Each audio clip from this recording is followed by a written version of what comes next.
Hello guys, नमस्कार। मैं भावेश गजपाल पुनः आपके साथ आपके अपने यूट्यूब चैनल लक्ष्य विद भावेश गजपाल में। यदि आप मुझसे टेलीग्राम पे जुड़ना चाहते हैं तो टेलीग्राम में आप लक्ष्य विद भावेश गजपाल लिख के सर्च करेंगे तो आपको मेरा चैनल मिल जाएगा, वहां पर आप जाकर ज्वाइन हो जाइए। इसके अलावा आप मुझसे व्हाट्सएप करके भी जुड़ सकते हैं। चलिए, आज हम चालू करने वाले हैं रेखा एवं कोण का टॉपिक, जिसमें मैंने पुराने सीजी व्यापम में आए हुए पूरे प्रश्नों को कवर करा रखा है। आज हम रेखा और कोण के सभी टॉपिक्स को पढ़ने वाले हैं। शॉर्टकट ट्रिक्स भी बताऊंगा और तरीके भी बताऊंगा कि किस किस तरीके से हम इसे सॉल्व कर सकते हैं। चलिए बढ़ते हैं क्वेश्चन नंबर 1 की ओर। क्या बोला जा रहा है? क्वेश्चन नंबर 1, निम्न समांतर चतुर्भुज में कोण बीएसी का मान आपको निकालना है। जैसा कि आप डायग्राम में देख पा रहे हैं कि कोण बीएसी का मान आपको निकालना है भाई, है ना। बीएसी, बीएसी मतलब जहां पर जो सेंटर में रहता है ना वहीं पर कोण बनता है, मतलब ए पर कोण बनेगा। इसका मान आपको निकालना है, जिसको मैंने एक्स मान लिया है। ठीक है, तो ये समांतर चतुर्भुज में आपको दो एंगल दिया हुआ है, एक कोण बी का मान दिया हुआ है और एक कोण ए का मान अपोजिट साइड में दिया हुआ है। ठीक है, मतलब सी ए डी का मान 40 अंश है और ए बी सी का मान 60 अंश है। क्या किया जाए? ऐसा क्या किया जाए कि ये निकल जाए? देखिए, सबसे पहले तो फंडा समझते हैं हम, या फॉर्मूला समझते हैं रेखा का। रेखा क्या बोलता है? तो फंडा ये बोलता है कि आपको बाह्य और अंतः कोण के कॉन्सेप्ट समझने पड़ेंगे पहले तो। मैं मान लो दो तिर्यक छेदी रेखाओं को ले लिया हूं, उसमें से दो समानांतर रेखाओं को ले लिया हूं, इसको एल नाम दे देता हूं, इसको एम नाम देता हूं। इसमें से एक तिर्यक छेदी रेखा जो है उसको एन नाम देता हूं, है ना। तो यहां पर कोण एक नाम दे देता हूं, इसको इसको कोण दो नाम दे देता हूं, इसको कोण तीन नाम दे देता हूं और इसको कोण चार नाम दे देता हूं। इसी प्रकार इसको कोण पांच नाम दे देता हूं, इसको कोण छह नाम दे देता हूं, इसको कोण सात नाम दे देता हूं और इसको कोण आठ नाम दे देता हूं मैं। ठीक है, क्रमशः। अब हम फॉर्मूला कुछ देख लेते हैं कि संगत कोण क्या होता है ना। तो करस्पॉन्डिंग एंगल क्या होता है, संगत कोण क्या होता है? देखिए, इस पर्टिकुलर डायग्राम में कोण एक के साथ कोण पांच, मतलब पर्टिकुलर इस डायग्राम में जब कोण एक और कोण पांच जो एक ही तिर्यक छेदी रेखा पर एक ही दिशा में बने हैं वो संगत कोण कहलाएंगे। मतलब कोण एक और कोण पांच क्रमशः एक दूसरे के संगत कोण होंगे। कौन कौन सा? कोण एक और कोण पांच। उसी प्रकार इसमें कोण चार जो कि पर्टिकुलर रेखा के नीचे बना है, देखिए इस नीचे, है ना, और कोण आठ इस पर्टिकुलर एम रेखा के नीचे बना है।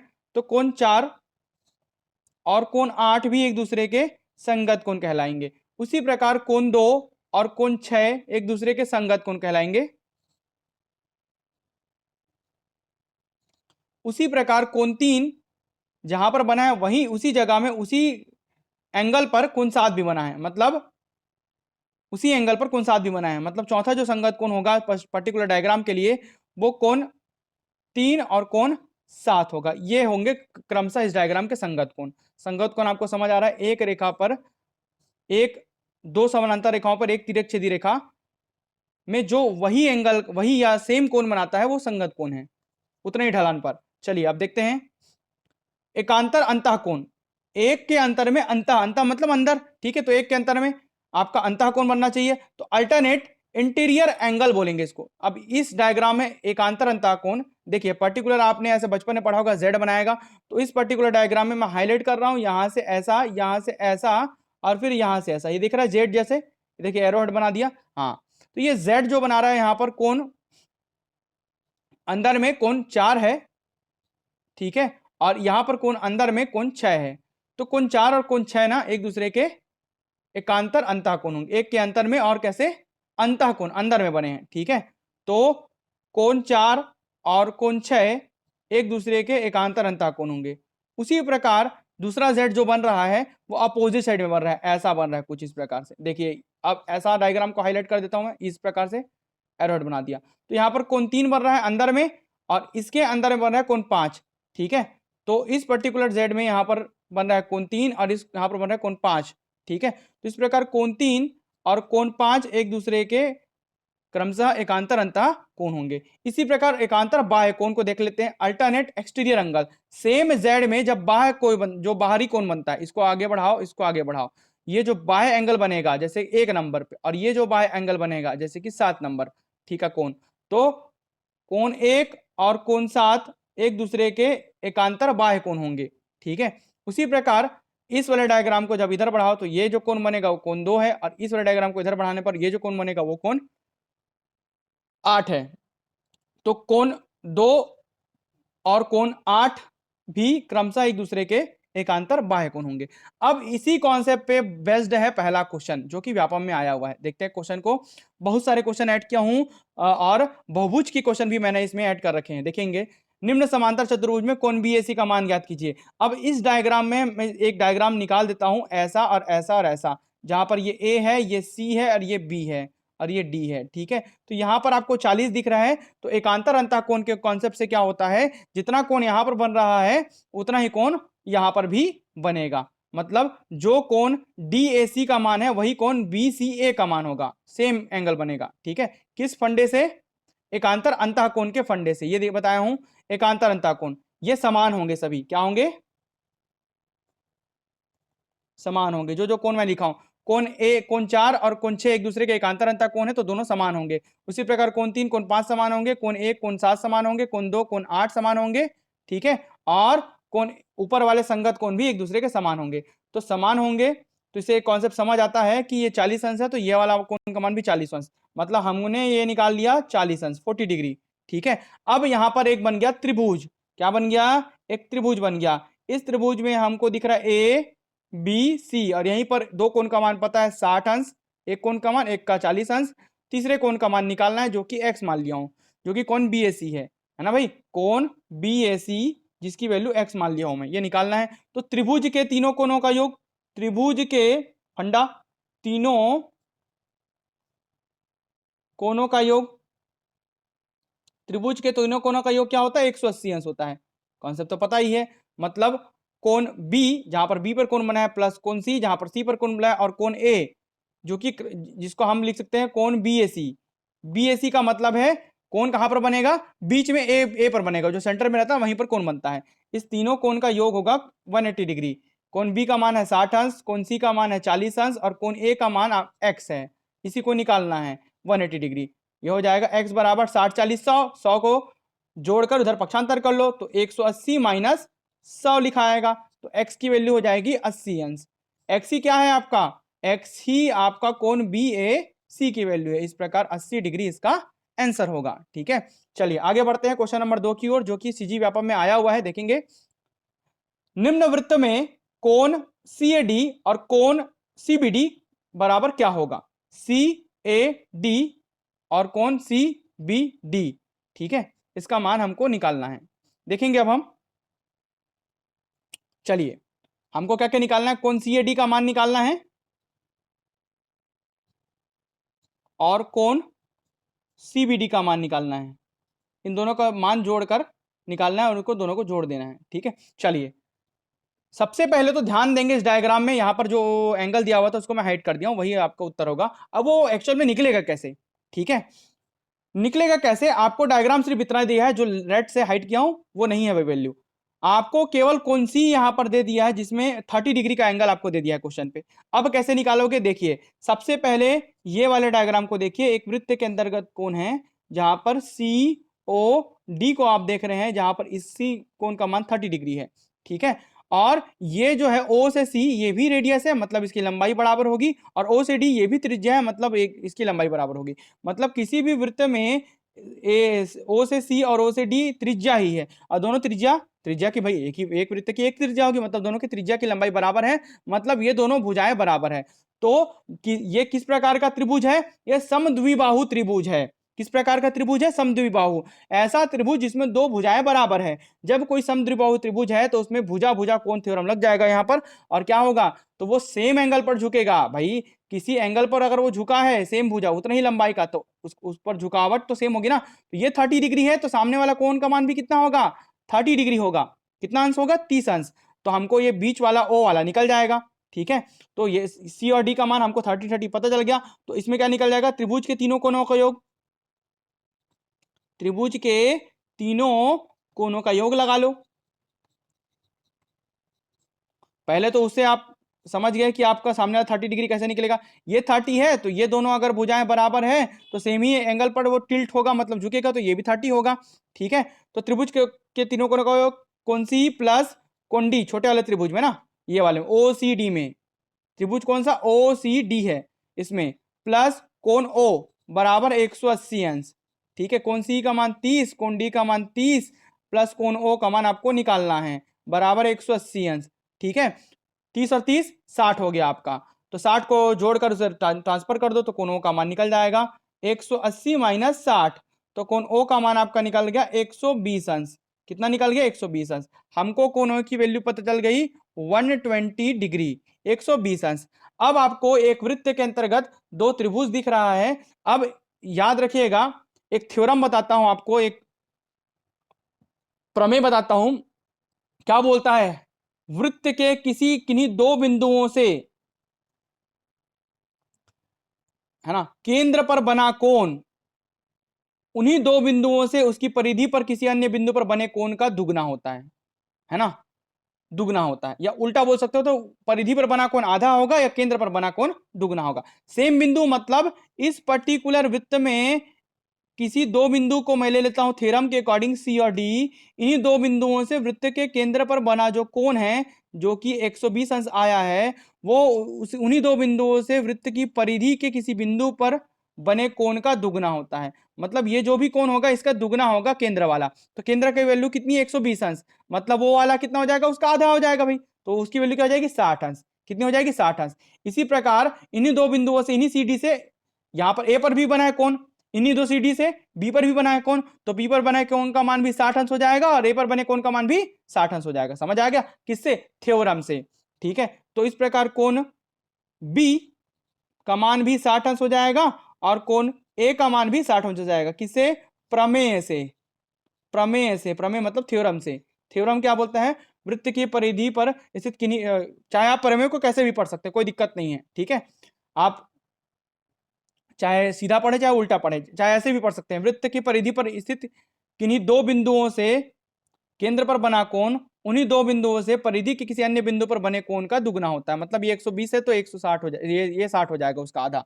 ठीक है, तो थ्योरम से हमको मान निकल गया। और कोण बी ही तो क्या है, कोण सी बी डी है, और कोण ए ही तो क्या है, कोण भाई सी बी डी। ये देखिए सी बी डी, यही तो आपका क्या है भाई, कौन बी है ना। सीबीडी को आप कौन बी लिख सकते हैं, और कौन सी ए डी को आप क्या लिख सकते हैं, कौन ए लिख सकते हैं। तो कौन सी ए डी, कौन सी ए डी, दोनों का मान कितना होगा, तो दोनों का मान हो जाएगा ये 60 प्लस ये 60, कितना अंश 120 अंश। ये आपका उत्तर होगा, 60 60 120 इसका आंसर आएगा। ठीक है, चलिए बढ़ते हैं अगले क्वेश्चन की ओर। क्वेश्चन नंबर 3 की ओर ध्यान देंगे। क्वेश्चन नंबर 3, इसमें x का मान निकालना है। ये भी आपके व्यापम के एग्जाम में आया हुआ प्रश्न है। इसमें त्रिभुज को मैं नाम दे देता हूं ए बी सी और बीच में दे देता हूं डी, ताकि मेरे को सॉल्व करने में आसानी हो। ठीक है, चलिए भाई x का मान निकालना है। इसमें x के बाजू में क्वेश्चन मार्क है, x की वैल्यू निकालना है। ऐसा क्या किया जाए कि x की वैल्यू निकल जाए। पहले तो नॉन टर्म्स को देख लो जिसकी वैल्यू आपको पता हो। तो सबसे पहले हम देख लेते हैं बड़े त्रिभुज को, एक सॉल्व करते हैं। 2 बार पाइथागोरस लगाना है आपको, देखे ध्यान से देखेंगे। ए बी और सी में, इस त्रिभुज में ये 12 दिया है, ये 20 दिया है, नीचे की वैल्यू हमको नहीं पता है, तो आप लगा लो इसमें पाइथागोरस। पाइथागोरस थ्योरम से कर्ण का वर्ग मतलब 20 का वर्ग बराबर लंब का वर्ग मतलब 12 का वर्ग धन आधार का वर्ग, आधार को मान लो बीसी, तो बीसी का स्क्वायर। ठीक है, ये हो जाएगा 400, ये हो जाएगा 144 plus BC square whole square. ठीक है, बीसी का, तो ये 400 में से 144 गया तो बचा कितना 256, पक्षांतर कर दिया उधर ले जाके, 400 में से 144 को घटा दिए तो बीसी का स्क्वायर बच गया 256। बीसी बराबर अंडर रूट 256 इसको लिख सकते हैं। तो बी से सी की वैल्यू आपकी आ जाएगी, कितनी आ जाएगी, 256 किसका वर्ग होता है, 16 का वर्ग होता है। किसका वर्ग होता है, 16 का। तो सीधा सीधा बीसी की वैल्यू क्या आ जाएगी, 16। ठीक है, ये आपका निकल गया एक। अब ये पूरी वैल्यू आपको पता चल गई 16, ये x है, ये पूरी 16 है। ठीक है, इसका मान और निकाल लोगे, ये वाला b से d का मान, तो आपका x के मान निकल जाएगा। तो छोटे वाले ट्रायंगल में आप आ जाओ। ठीक है, एक और ट्रायंगल ले लेते हैं। इस बार ट्रायंगल ए बी तो है लेकिन यहां पर सी की जगह डी है। इस बार ये 12 है और ये 15 है और ये नहीं पता है। बी से डी का मान निकाल लेते हैं, फिर 16 में से उसको घटा देंगे तो हमको एक्स की वैल्यू मिल जाएगी। ठीक है, तो इसमें भी आप लगा लो पाइथागोरस, लंब का वर्ग 15 का वर्ग सॉरी कर्ण का वर्ग बराबर लंब का वर्ग धन आधार का वर्ग। इस बार आधार की जगह बी डी स्क्वायर लिखा जाएगा। ये 225 लिखा जाएगा, ये 144 लिखा जाएगा, प्लस बी से डी का होल स्क्वायर लिखा जाएगा। ट्रांसफर कर दो, 225 में से आपका गया 144, आपका बच गया बी से डी का होल स्क्वायर। ठीक है, घटा लो भाई, 225 में से 144 गया, कितना बचा 225 माइनस 144, ये एक हो जाएगा 12, ये हो जाएगा 8, तो कितना हो जाएगा 81 हो जाएगा। कितना हो जाएगा 81 बराबर बी से डी का होल स्क्वायर। इधर कर लेता हूं अब, बी से डी बराबर अंडर रूट 81। 81 किसका स्क्वायर होता है, बी से डी की वैल्यू क्या आ गई आपकी 9 आ गई। ये आपका दूसरा इक्वेशन पता चल गया, ये पहला मान और ये दूसरा मान। बस आपको अब निकालना है डी से सी का मान जो कि एक्स है।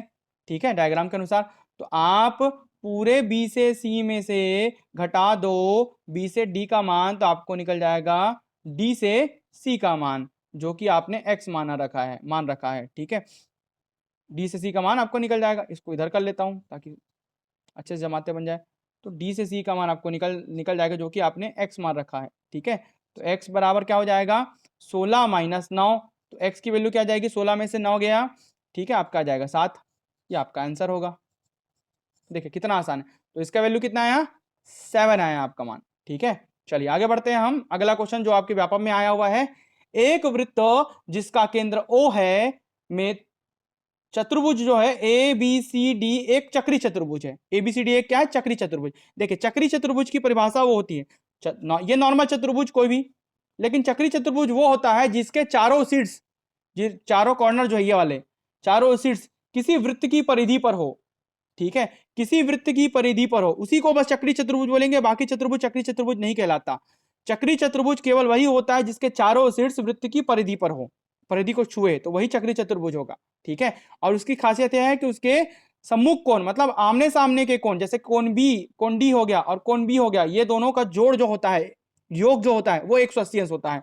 दोनों को जब जोड़ोगे तो 180 अंश आना चाहिए। वैसे ही कोण ए और कोण सी का मान भी क्या होता है 180 अंश होना चाहिए। तो किसी भी चक्रीय चतुर्भुज, चक्रीय चतुर्भुज की परिभाषा आपको बता दिया। ठीक है, में आपका क्या हो जाएगा कोण डी प्लस कोण बी बराबर 180 अंश होगा ही होगा क्योंकि वो चक्रीय चतुर्भुज है, और कोण ए प्लस कोण सी बराबर भी 180 अंश होगा। इस प्रकार एक वृत्त बना लेगा, इसलिए उसका नाम चक्रीय है, मतलब 360 अंश का कोण बना लेगा। ठीक है, चलिए अब इसमें दे दिया एडीसी का मान 130 अंश दे दिया है। एडीसी मतलब डी पर कौन बनेगा, कहां पर कौन बनेगा, डी पर मैंने बना दिया 130 अंश, है ना। तो कौन बी ए सी का मान ज्ञात करना है, मतलब बी ए सी का मान ज्ञात करना है। ये यहां से एक लाइन खींचना पड़ेगा, है ना, तभी तो बी ए सी होगा। और इसका मान निकालना है, इसको मैंने लिख लिया एक्स। कौन बी ए सी का मान निकालना है जिसका मान मैंने लिख लिया एक्स। एक्स की वैल्यू आपको फाइंड आउट करनी है। ध्यान देंगे इस चक्री चतुर्भुज में जब कोण डी प्लस कोण बी बराबर 180 अंश है, क्योंकि ये चक्री चतुर्भुज है तो इसके सम्मुख कोणों का योग 180 अंश होता है। ये 130 है तो कोण बी की वैल्यू आपको निकल जाएगी 180 से घटा के, कोण बी की वैल्यू निकल जाएगी 180 माइनस 130 कितना 50। तो कोण बी का मान यहां पर निकल गया आपको 50 डिग्री, ये एक वैल्यू निकल गई, हम रख लेते हैं यहां पर 50 डिग्री। ठीक है, बस अब इस त्रिभुज में, त्रिभुज जो है इस प्रकार के त्रिभुज में ए सी और बी जो दिया है उसमें दो वैल्यू पता है, एक एक्स नहीं पता है आपको, एक 50 अंश। कोई भी दो वैल्यू पता हो तीसरा वैल्यू निकाल सकते हैं, तो सी का मान और निकाल लेते हैं। अब सी का मान आपको कैसा निकालना है ध्यान देंगे आप। देखिए एक और थ्योरम क्या बोलता है कि अर्धवृत्त पर बना कोण हमेशा 90 अंश का होता है। अर्धवृत्त पर बना कोण 90 अंश का होता है। ठीक है, तो ये जो अर्धवृत्त है आधे वृत्त पर ही बना है, देखिए ये उसका केंद्र है ओ। ठीक है, तो आधे वृत्त पर जो कोण बना है वृत्त की परिधि पर, देखिए कोण बी, कोण ए सी बी, तो ये जो एंगल डाला है ना, ये जो परपेंडिकुलर लाइन अभी डाला हूं मैं, यहां पर जो कोण बनेगा वो 90 अंश का होगा क्योंकि वो लंब डलता है। तो अर्धवृत्त पर बना कोण क्या है 90 अंश का, तो ये वाला कोण का मान क्या होगा 90 अंश का मान होगा। ठीक है, समझ गए, ये 90 अंश। तो आपको दो पता चल गया, ये 90 पता चल गया और ये 50 पता चल गया। इस त्रिभुज में, त्रिभुज को अच्छा से बड़ा करके लिख देता हूं, चलिए फिर से अलग से निकाल के लिख देता हूं, है ना। तो इस पर्टिकुलर त्रिभुज में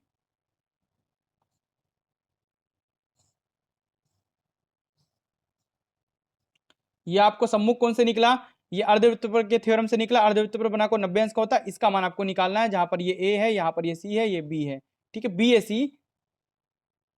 बी ए सी का मान निकालना है, मतलब ए पर बना कोण का मान निकालना है, ठीक है। बस लगा लो, त्रिभुज के तीनों कोणों को योग कितना, 180 अंश कोण सी प्लस कोण बी प्लस कोण ए बराबर 180 अंश। कोण सी का मान 90, कोण बी का मान 50, ठीक है, प्लस कोण ए का मान x बराबर 180, ठीक है। 50 90 140 हो जाएगा। x का मान 180 माइनस 140 जोड़कर पक्षांतर कर दो, कितना डिग्री, x का मान 40 अंश। ये आपका आंसर, देखिए कितना आसान है। थ्योरम्स बस आपको याद रहने चाहिए, बाकी आपका बन जाएगा। इस प्रकार के पूरे क्वेश्चन, पूरे एक भी ऐसा क्वेश्चन नहीं जो व्यापम में नहीं आया, सब क्वेश्चन सीजी व्यापम के एग्जाम में आए हुए हैं और उसी को उठाकर मैं बना रहा हूं, ठीक है। चलिए, अब पूरा रेखा और कोण का कॉन्सेप्ट है। अब हम देखते हैं नया कॉन्सेप्ट जिसमें हम बहुभुज को सॉल्व करेंगे। तो उससे पहले मैं एक क्वेश्चन और बता देता हूं, ये वाला, ये क्वेश्चन भी आया था सीजी व्यापम में, जो एक प्रकार का यूनिक क्वेश्चन है, मेरा फेवरेट क्वेश्चन में से एक है। अब यहाँ पर तो वृत्त नहीं दिया है, तो आप ये कॉन्सेप्ट तो नहीं लगा सकते कि 54 का दुगना कर दो, सीधा सीधा 54 का आपका 108 कर लो और x का मान 108 आ गया। नहीं भाई, ऐसा नहीं होगा। यहां पर वृत्त दिख रहा है क्या, नहीं। तो वो जो थ्योरम है ना, वो कब लागू होता, जब इसके चारों ओर ऐसा वृत्त होता, तब इसकी परिधि पर बना कोण इसके केंद्र पर बने कोण, केंद्र पर बना कोण इसके परिधि पर बने कोण का दुगना होता। तो ये 54 का दुगना करके सीधा सीधा आप क्या कर लेते, 108 लिख देते और आपको उत्तर आ जाता। लेकिन यहां पर तो वृत्त नहीं बना है भाई साहब, आप कैसे करेंगे, निम्न कोण के मान दे दिए हैं और वृत्त नहीं बना, एक्स का मान निकालना है आपको। क्या निकालना है, एक्स का मान। ध्यान देंगे, मैं यहां पर ये लिख लूं क्या, एक लाइन खींच लूं क्या, बिल्कुल खींच सकता हूं। अब ये त्रिभुज बन गया, कितना त्रिभुज, दो त्रिभुज, एक बड़ा त्रिभुज एक छोटा त्रिभुज, ठीक है। ये कोण का मान नहीं पता, ये कोण का मान, एक का मान मैं ए मान लेता हूं, एक का मान मैं बी मान लेता हूं। ए और बी की वैल्यू मेरे को जैसे ही पता चल जाएगी वैसा ही मैं वैल्यू निकाल लूंगा, ठीक है। तो मैं बड़े एक त्रिभुज को पूरा डायग्राम को दे देता हूं, ए बी सी नाम दे देता हूं, बीच वाले को ओ नाम दे देता हूं, ठीक है। तो बड़े वाले त्रिभुज में, त्रिभुज ए बी सी में, त्रिभुज ए बी सी में त्रिभुज के तीनों कोणों का योग लगा देता हूं, मतलब कोण ए पूरा प्लस कोण बी पूरा प्लस कोण सी पूरा, है ना, बराबर 180 अंश होगा। त्रिभुज के तीनों कोणों का योग 180 अंश, ठीक है। कोण ए का मान 54 दिख रहा है, कोण बी पर जो बना कोण है वो है 43 प्लस ए, दो तो है ना भाई 40, कोण बी को मान पूरा कितना है 43 प्लस ए तो मैंने माना है और 43 पहले से दिया है, प्लस कोण सी का मान कितना है 38 प्लस बी बराबर 180, ठीक है। तो निकाल लो 54 प्लस 43 प्लस ए प्लस 38 प्लस बी। चलिए अब हम जोड़ लेते हैं, किसको किसको जोड़ेंगे, 54 को, 43 को और 38 को जोड़ लीजिए आप, कितना आ रहा है, ठीक है। तो ये लगभग आएगा 135, 135 के आसपास, ठीक है। कितना आ रहा है आपका 135, चलिए भाई लिख लेते हैं 135, तीनों का योग 135। तो ये हो जाएगा 135 प्लस ए प्लस बी बराबर 180। ए प्लस बी का मान 180 में से 135 गया 45 अंश, तो ए प्लस बी का संयुक्त कोण का मान हो जाएगा 45 अंश, है ना। अब आपको ये x की वैल्यू निकालनी है, तो छोटा वाला ट्रायंगल ले लेता हूं जिसमें ये कोण O है, मतलब ये x की वैल्यू है, इसका मान A है, इसका मान B है, ये B और ये C। तो इसमें कोण B प्लस कोण C प्लस कोण O बराबर 180 अंश होगा। ये भी त्रिभुज है भाई, छोटा त्रिभुज, इसमें भी त्रिभुज के तीनों कोणों का ये 180 अंश, इसका मान a है, इसका मान b है और इसका मान कोण O का मान x है। इसी की वैल्यू निकालना है, x की वैल्यू 180 अंश, a प्लस बी का मान आपने निकाला है 45 प्लस x बराबर 180। तो x की वैल्यू क्या हो जाएगी, x की वैल्यू हो जाएगी 180 माइनस 45, तो x की वैल्यू हो जाएगी 135 डिग्री। ये आपका आंसर होगा। देखिए कितना आसान है, कितना आसान है भाई। चलिए आगे हम देखते हैं अगले प्रश्न की ओर। अगले प्रश्न को देखने से पहले पॉलीगॉन को समझ लीजिए। बहुभुज, त्रिभुज जिसमें 3 भुजाएं, चतुर्भुज जिसमें 4 भुजाएं, पंचभुज जिसमें पांच भुजाएं, 6 भुजाएं, 7 भुजाएं, ठीक है, मतलब बहुत सारे भुजाओं वालों को बोलेंगे पॉलीगॉन, बहुभुज, ठीक है। तो बहुभुज में समभुजा वाला भी होता है, विषम भुजा वाला भी होता है। जैसे कि 5 भुजा वाला को पंचभुज, 5 भुजाएं मतलब विषम संख्या है, ऑड नंबर है, और 4 भुजा वाला मतलब 4 है मतलब इवन है, तो सम बहुभुज कहलाएगा वो। तो इसी प्रकार बहुभुज के लिए फॉर्मूला क्या होता है, n भुजाओं वाले सम बहुभुज के लिए, किसी भी बहुभुज के लिए फॉर्मूला क्या होता है। तो सबसे पहले अंतः कोणों का योग, मतलब कोई भी बहुभुज यदि बना है तो उसके जितने भी अंदर में कोण हैं उन कोणों का योग कितना होगा। तो उसके लिए एक फंडा है 2n minus 4 multiply 90 degree. 2n minus 4 multiply आप क्या करेंगे 90 डिग्री से मल्टीप्लाई कर देंगे। ठीक है, चलिए ठीक है। इसी प्रकार आपका यदि आपको बाह्य कोणों का योग पूछे तो बाह्य कोणों का योग किसी भी बहुभुज में, ये इसको इधर बढ़ा लो, इसको इधर बढ़ा लो, इसको इधर बढ़ा लो, इसको इधर बढ़ा लो, इसको इधर बढ़ा लो, एक कोण, दो कोण, तीन कोण, है ना, चार कोण और ये पांच कोण, ये बाह्य कोण होंगे, है ना। तो ये बाह्य कोणों का योग हमेशा 360 अंश होता है। किसी भी बहुभुज में, एन भुजा वाले बहुभुज में बाह्य कोणों का मान आंख बन के 360 लगाना है। आ चुका है क्वेश्चन, सीधा सीधा आपको 360 लगाना है, कुछ नहीं करना है, कहीं निकालने की जरूरत नहीं है। ठीक है, अब एक और फॉर्मूला आता है प्रत्येक अंतः कोण का। अब भाई सबका तो योग निकाल लेंगे, लेकिन हर एक का निकालना है, अगर एक की वैल्यू निकालना है, प्रत्येक के लिए पूछ रहा है अंतः कोण का मान, तो कुछ नहीं करना है, 2n माइनस 4 आप सबका योग निकाल लिए ना, ये सबका योग निकालने का फॉर्मूला है। तो कुल नंबर ऑफ बहुभुज से n से, n भुजाओं की संख्या, जहां पर n क्या है भुजा है, भुजाओं की संख्या, उससे भाग दे देना। ठीक है, वैसे ही प्रत्येक बाह्य कोण का मान, कुल बाह्य कोण है 360 अंश का, उससे n को भाग दे दिए, बाई n है, तो प्रत्येक बाह्य कोण का मान निकल जाएगा। समझ आ गया। चलिए एक क्वेश्चन बना के देखते हैं। अब हम व्यापम में आया हुआ, एक बहुभुज के आंतरिक कोणों का योग 1440 डिग्री है, बहुभुज की भुजाओं की संख्या ज्ञात करो। क्या ज्ञात करना है, भुजाओं की संख्या, n की वैल्यू निकालनी है, भुजाओं की संख्या मतलब n की वैल्यू निकालनी, कितने भुजा होंगे। ठीक है, तो आंतरिक कोणों का योग, आंतरिक कोणों का योग, the sum of the total internal angles of any polygon, तो 1440 दिया है आंतरिक कोणों का योग, है ना। अब आंतरिक कोणों का योग के लिए फॉर्मूला क्या है, 2n माइनस 4 मल्टीप्लाई 90, यही तो फॉर्मूला है आंतरिक कोणों का योग, इसका वैल्यू दिया 1440 डिग्री। ठीक है, जहां पर n बहुभुज की भुजाओं की संख्या है। 2n गुना कर लो 90 से, 90 से गुना करके, या तो 90 को सीधा सीधा पक्षांतर कर लो, तो ये सीधा सीधा ऐसे हो जाएगा, 2n minus 4 equals to 1440 upon 90, तिरक गुना होकर क्रॉस मल्टीप्लाई होकर 90 नीचे आ गया, 9 एकम 9। ठीक है, बच गया कितना 54। ठीक है, 6 नियम 54, सॉरी 7 लिख दिया, क्या 6 आएगा ना वहां पर, तो 54 6 टाइम जाएगा 16 आ गया। अब ये हो जाएगा 2n minus 4 equals to 2n minus 4 equals to 16, बस 4 को पक्षांतर कर दो, ट्रांसफर कर लो, 2n इक्वल्स टू 16 प्लस 4।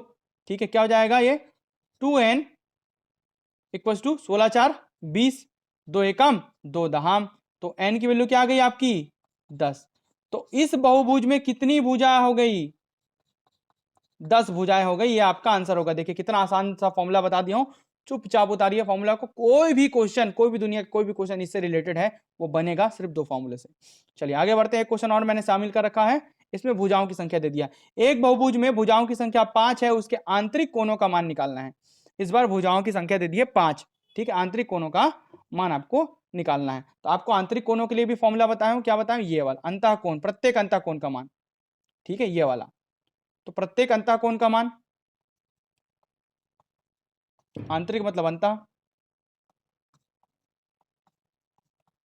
क्या होता है formula, 2n minus 4 multiply 90 by n, जहां पर n की वैल्यू आपको क्वेश्चन में दे दी है 5 भुजा, कितनी भुजा है 5 भुजा है बहुभुज में कुल।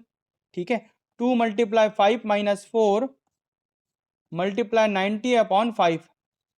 ठीक है, 5 एकम 5 और 5 अट्ठे 40, 10 माइनस 4 गुणित 18, 6 गुणित 18। ठीक है, अब 18 से गुना कर लो, 18 से गुना कर लीजिए 6 का,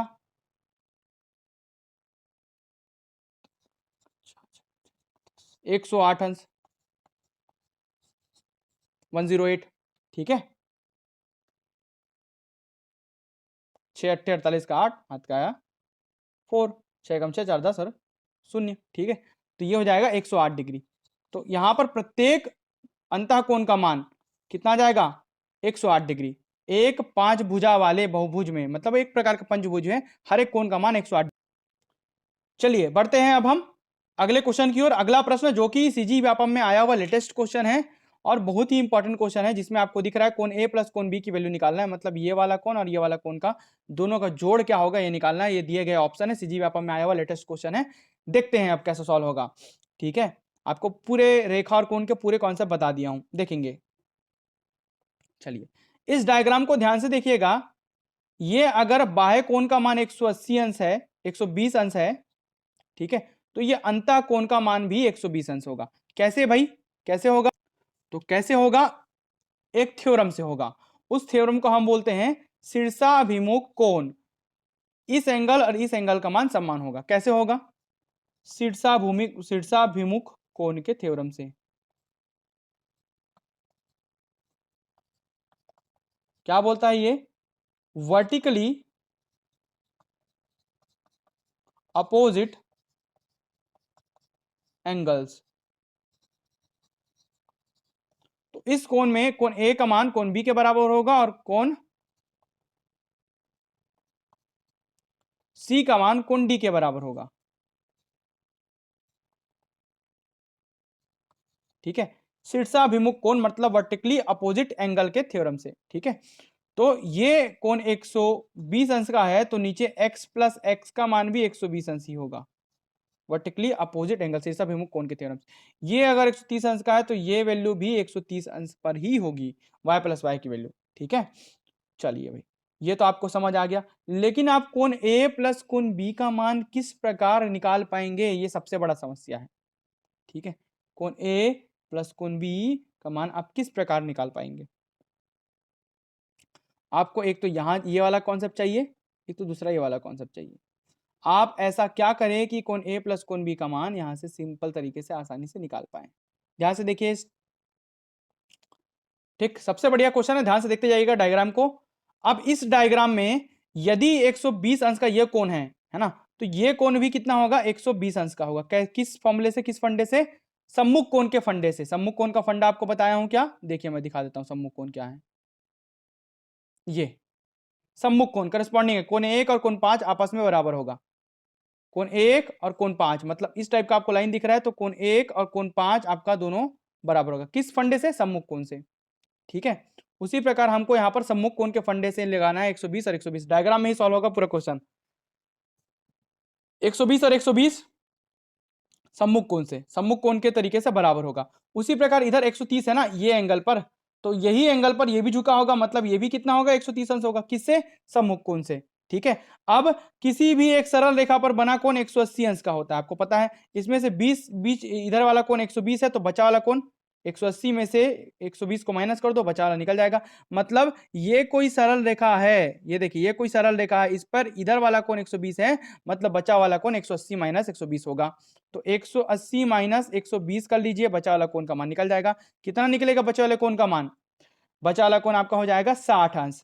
तो जब ये 60 अंश है, तो ये वाला कोण भी किससे? शीर्षाभिमुख कोण से क्या हो जाएगा? 60 अंश, दोनों कोण का योग। ये पूरा 120, ठीक है, ये पूरा 60।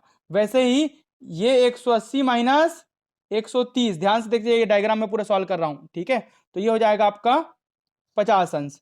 तो ये अगर 50 अंश है, तो शीर्षाभिमुख कोण से ये t प्लस टी भी कितना हो जाएगा? 50 अंश, ठीक है। अब इसमें आपको पता है, जब ये x x दे दिया है मतलब ये दोनों बराबर होगा, ये z z दे दिया है मतलब ये दोनों बराबर होगा, ये t t दे दिया है मतलब दोनों बराबर होगा। और दोनों बराबर का कहने का मतलब, यदि दोनों का योग 120 है, तो दोनों आधे आधे कितने होंगे? दोनों आधे आधे कितने कितने के होंगे भाई? ये देखिए मिटा कर लिख रहा हूं, पूरा 120 है, तो ये हो जाएगा 60 और ये हो जाएगा 60, पूरा मिलाकर 120। समझ गए? वैसे ही जेड जेड लिखा मतलब समान मान है, कुल मिलाकर टोटल दोनों जेड जेड का मान है 60 अंश। तो अकेले अकेले कितने हो जाएंगे? 30 अंश, और ये भी कितना? 30 अंश, ठीक है। तो दोनों मिलाकर 60 अंश। वैसे ही टी और टी मिलाकर 50 डिग्री है, ठीक है। तो सिंगल सिंगल टी का वैल्यू कितना हो जाएगा आपका? 25 25 25 और 25, बस 2 ट्रायंगल आपको मिल गया। ठीक है, कौन सा वाला ट्रायंगल? एक ट्रायंगल ये वाला, ऐसा वाला, जिसमें आपको कोण ए पता है, ये 60 अंश है ना, और ये आपका 30 अंश है।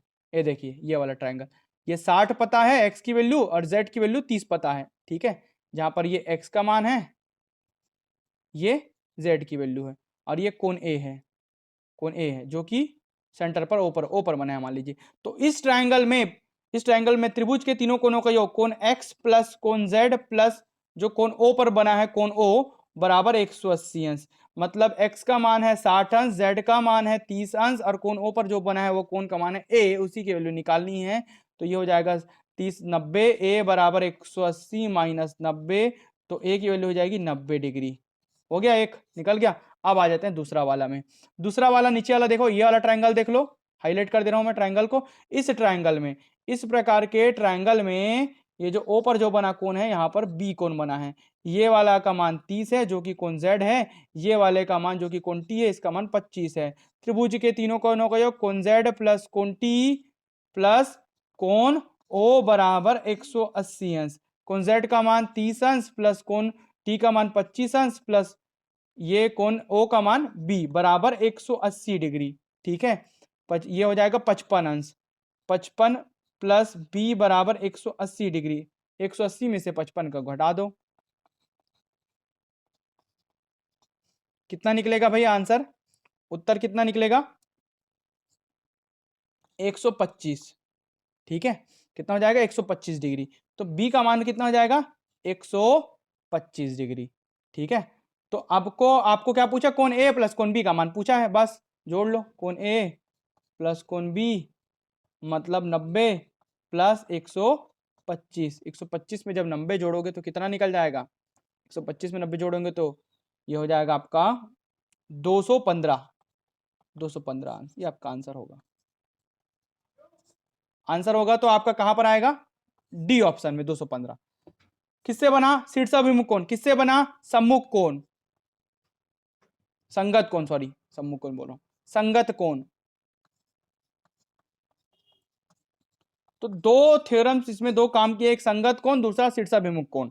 ठीक है, तो वर्टिकली अपोजिट एंगल और एक संगत कोण, ये दोनों फंडों से ही डायग्राम में ही क्वेश्चन सॉल्व हो जाता है।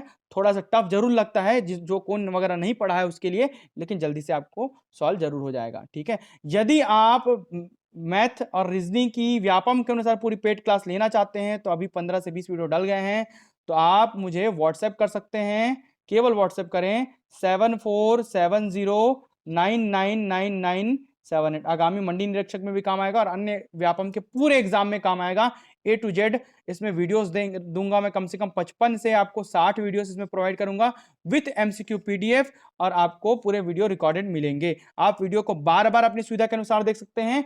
और यदि आपको पेड क्लास ज्वाइन करना है कंप्लीट व्यापम के लिए, तो आप इस नंबर पर मुझे व्हाट्सएप करें, वहां पर बाकी क्लासेस की जानकारी मैं उपलब्ध करा दूंगा। वीडियो में अंत तक बने रहने के लिए बहुत बहुत धन्यवाद।